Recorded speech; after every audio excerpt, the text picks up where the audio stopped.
inutusan kitang pumasok ka sa katawan ng taong ito at gusto kitang makausap sa pamamagitan ng isipan ng Panginoong Kristo at sa ngalan ng Panginoong Jesus Nazareno. Amen. Pumasok ka na maayos. Yan, kakausapin kita. Naintindihan mo? Kilala mo si Jesus? Oo. May takot ka sa Kanya? Oo. May galit ka sa Kanya? Wala. Naiinggit ka? Naiinggit ka? Hindi. Eh, ba't nasa loob ka ng katawan niya? Aalis ka? Oo. Kakilala mo to? Magkakilala kayo? Magkakilala kayo? Magkakilala sila. Hindi ko muna alamin ang pangalan mo. Nahuli na kita. Nasa loob ko ng katawan niya. Ngayon, ito lang mapapayo ko sa'yo.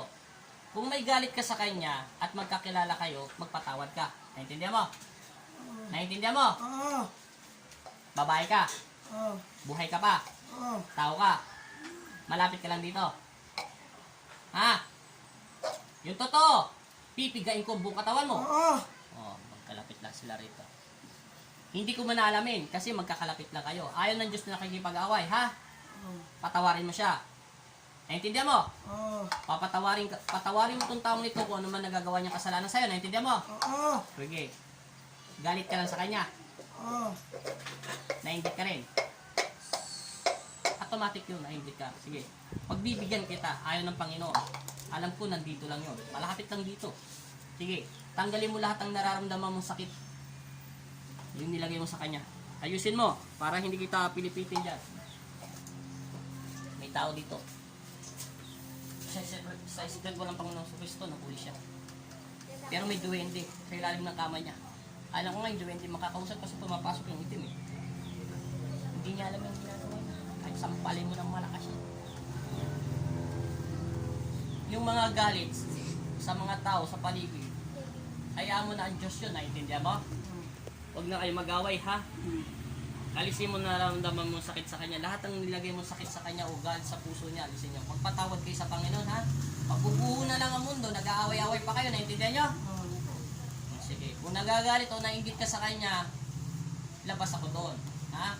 Ang akin lang, ibalik kayo sa pananalig at pananampalataya, ha? Naiintindihan mo? Oo. Sige, linisin mo yan. Wala kang ititira, ha? Ayaw kitang saktan kasi malapit ka lang dito.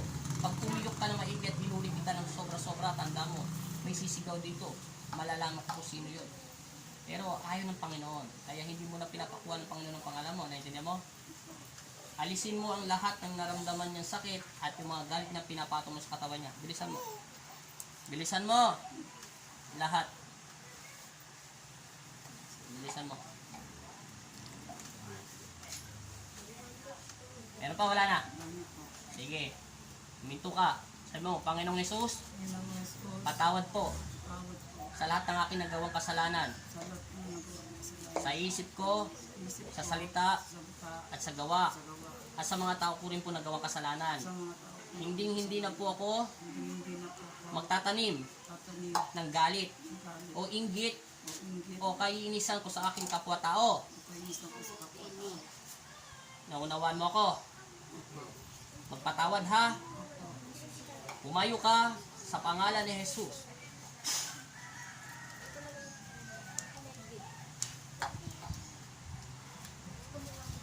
Gising. Tatanungin kita. Huwag mo na lalagyan ng krus, ha? May nakita ka liwanag? Wala. Maitim. Nasaan ka kanina? Meron ka ba nakikita ang tao? Wala. Wala.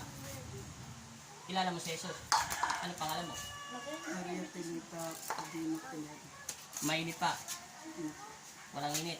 Walang nilalabas.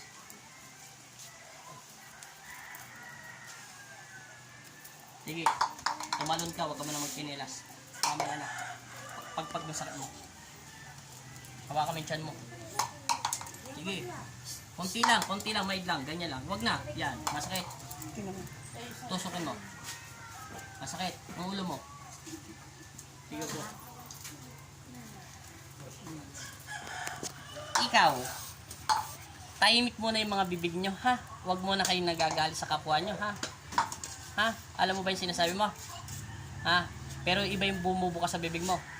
Alam mo yung mga sinasabi mo? Na ano? Ano ba sinasabi mo? Hindi mo alam? Hindi mo talaga alam yon.